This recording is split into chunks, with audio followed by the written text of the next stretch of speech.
História da Redenção, capítulo 30. A ressurreição de Cristo.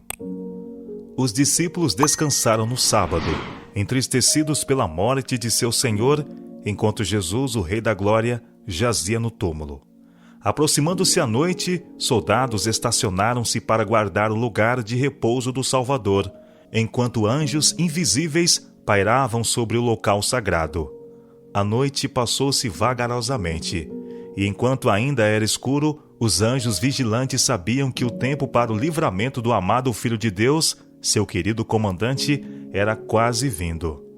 Enquanto esperavam com a mais profunda emoção da hora de seu triunfo, um poderoso anjo veio voando rapidamente do céu. Seu rosto era como relâmpago e suas vestes brancas como a neve. Sua luz repelia as trevas por onde ele passava e fez com que os anjos maus, que triunfantemente reclamavam o corpo de Jesus, fugissem com terror de seu brilho e glória. Um dos da hoste angélica que testemunhara a cena da humilhação de Cristo e estivera a vigiar seu lugar de repouso, uniu-se ao anjo do céu e juntos desceram ao sepulcro. A terra tremeu e agitou-se quando se aproximaram, e houve um grande terremoto. O terror apoderou-se da guarda romana. Onde estava agora o seu poder para guardar o corpo de Jesus? Não pensaram em seu dever, ou que os discípulos o pudessem roubar. Resplandecendo-se em redor a luz dos anjos, mais brilhante do que o sol, a guarda romana caiu como morta ao chão. Um dos anjos lançou mão da grande pedra, rolou-a da porta do túmulo e sentou-se sobre ela. O outro entrou no túmulo e da cabeça de Jesus desatou o pano. Teu pai te chama. Então o anjo do céu, com uma voz que fez a terra tremer, bradou: Filho de Deus, teu pai te chama. Sai! A morte não mais poderia ter domínio sobre ele. Jesus ressurgiu dos mortos qual vencedor triunfante. Com temor solene, a hoste angélica contemplou a cena. E saindo Jesus do sepulcro, aqueles anjos resplandecentes prostraram-se em terra, em adoração, e saudaram-no com cânticos de vitória e triunfo. Anjos de Satanás haviam sido obrigados a fugir de diante da luz brilhante e penetrante dos anjos celestiais, e amargamente se queixaram ao seu rei de que a presa lhes houvesse sido violentamente tomada, e aquele a quem tanto odiavam havia ressuscitado dos mortos. Satanás e suas hostes tinham exultado de que seu poder sobre o homem decaído houvesse feito com que o Senhor da vida fosse posto no túmulo. Mas curto foi o seu triunfo infernal, pois ao sair Jesus de sua prisão como um vencedor majestoso, Satanás soube que depois de algum tempo ele deveria morrer e seu reino passaria àquele a quem pertencia de direito. Lamentou e encolerizou-se de que, não obstante todos os seus esforços, Jesus não fora vencido, mas abrira um caminho de salvação para o homem, a quem quer que quisesse, nele andaria e se salvaria. Os anjos maus e seu comandante reuniram-se em conselho para considerarem como poderiam ainda trabalhar contra o governo de Deus.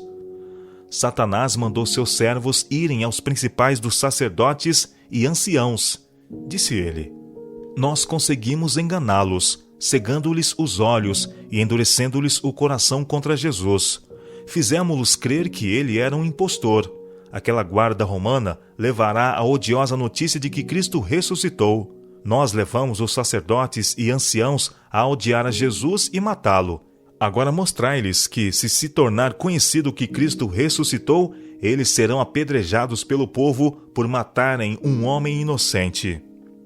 O relatório da guarda romana. Como o exército de anjos celestiais se afastasse do sepulcro e se desvanecesse a luz e glória, a guarda romana arriscou-se a levantar a cabeça e olhar em redor de si. Encheram-se de espanto ao verem que a grande pedra tinha sido rolada da entrada do sepulcro e o corpo de Jesus desaparecera. Foram apressadamente à cidade para fazerem saber aos sacerdotes e anciãos o que tinham visto. Ouvindo aqueles assassinos a maravilhosa notícia, sobreveio a palidez a todos os rostos. Foram tomados de terror ao pensamento do que haviam feito. Se a notícia era exata, eles estavam perdidos.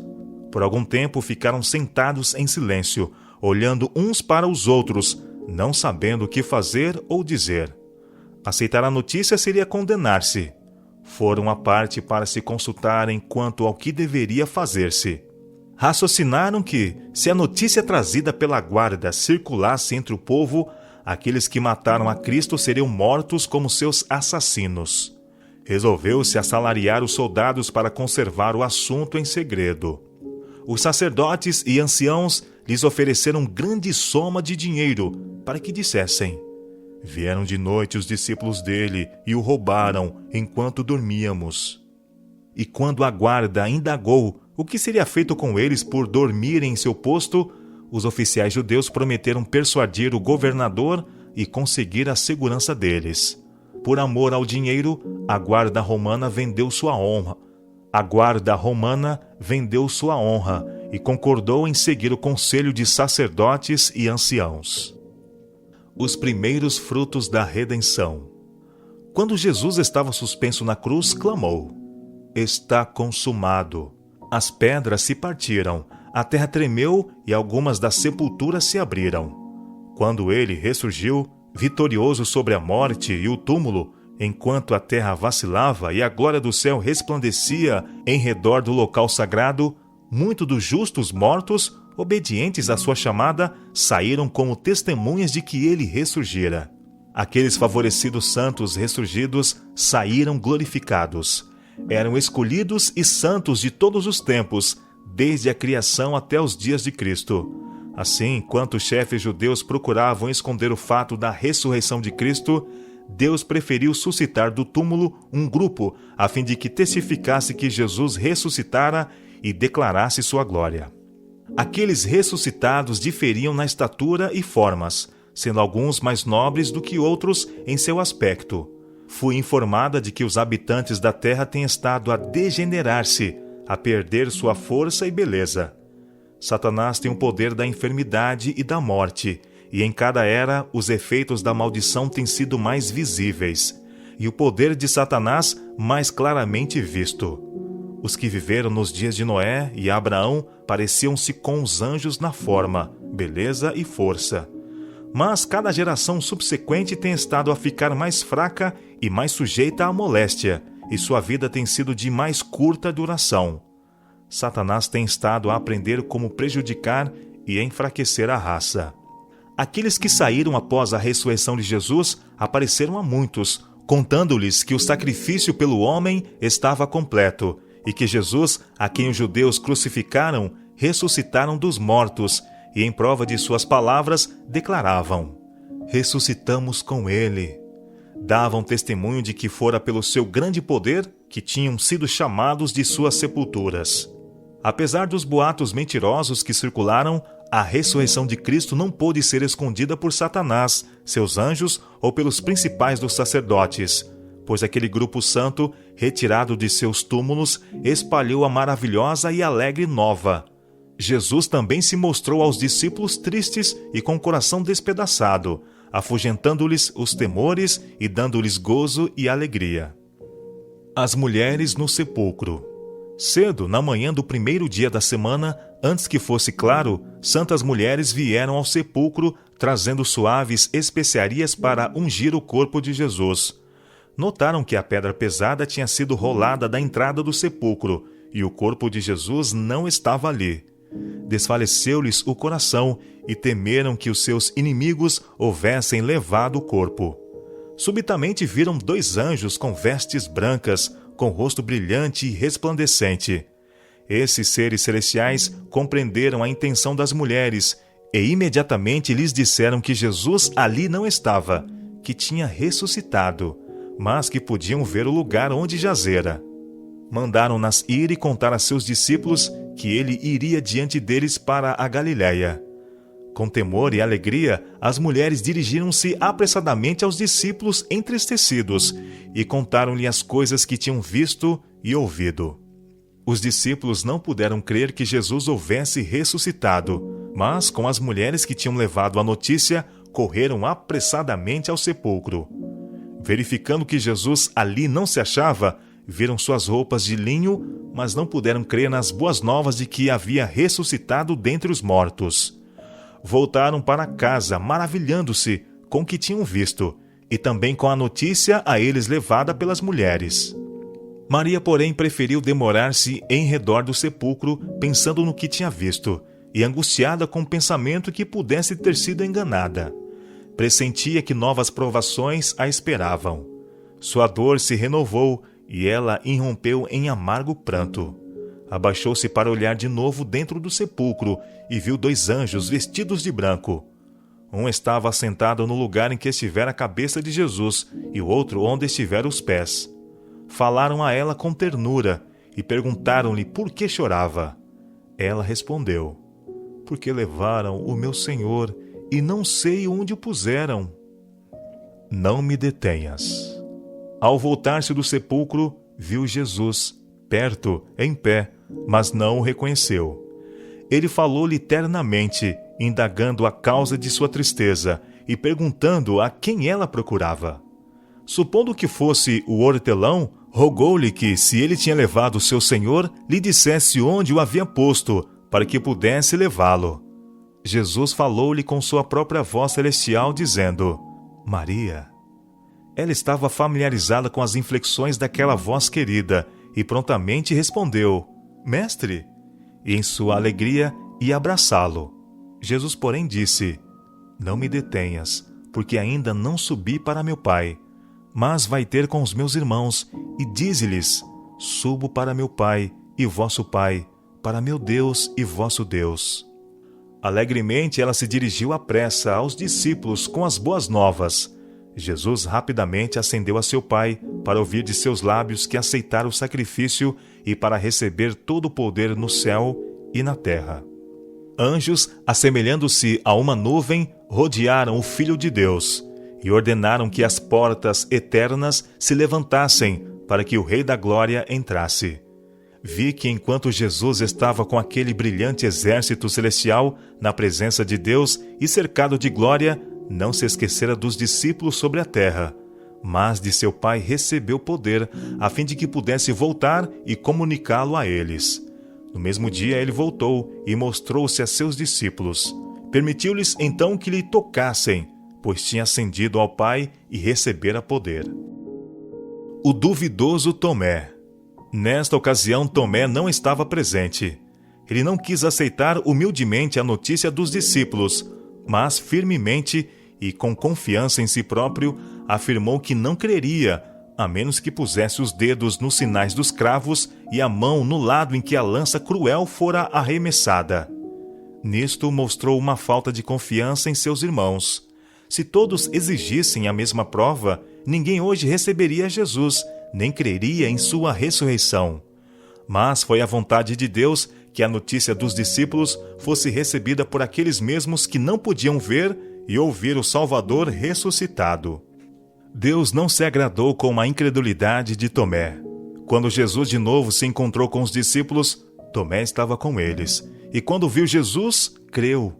Mas ele tinha declarado que não ficaria satisfeito sem a prova do tato acrescentada à vista, e Jesus lhe deu a prova que desejara. Tomé exclamou: Senhor meu e Deus meu! Jesus, porém, reprovou-o pela sua incredulidade, dizendo: Porque me viste e creste?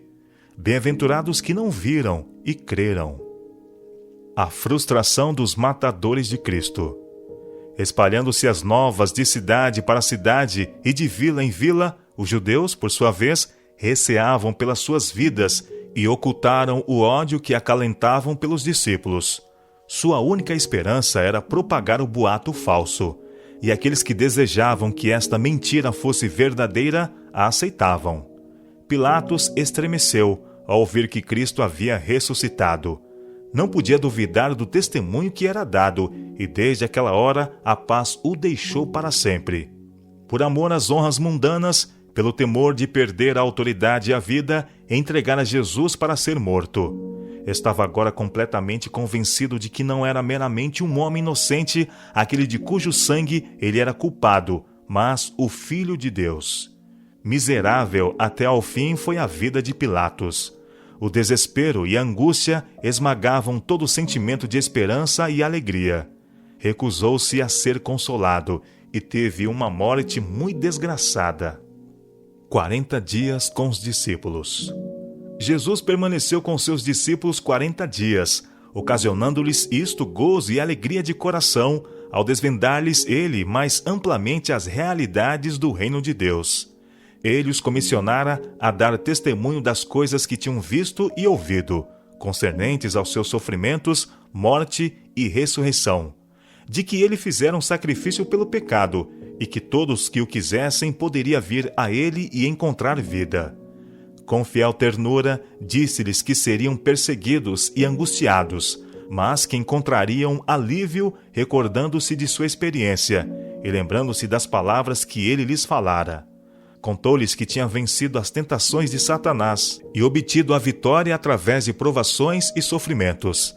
Satanás não mais poderia ter poder sobre ele, e faria suas tentações recaírem mais diretamente sobre eles e sobre todos os que crescem em seu nome. Mas poderiam vencer, assim como ele venceu. Jesus dotou seus discípulos de poder para operar milagres e disse-lhes que, embora fossem perseguidos pelos homens ímpios, enviaria seus anjos de tempos a tempos para livrá-los. A vida deles não poderia ser tirada antes que sua missão se cumprisse. Poderia então ser-lhes exigido selarem com sangue os testemunhos que deram. Seus ansiosos seguidores alegremente lhe escutaram os ensinos, gozando com avidez cada palavra que caía de seus lábios. Sabiam agora com certeza que ele era o Salvador do mundo. Suas palavras lhe calavam profundamente no coração e entristeceram de que logo devesse separar-se de seu Mestre Celestial e não mais ouvir de seus lábios palavras confortadoras, graciosas. Mas de novo seu coração se aqueceu de amor e extraordinária alegria, dizendo-lhes Jesus que iria preparar-lhes moradas e viria outra vez e os receberia, para que pudessem sempre estar com ele. Prometeu também enviar o Consolador, o Espírito Santo, para guiá-los em toda a verdade. E erguendo as mãos, os abençoou.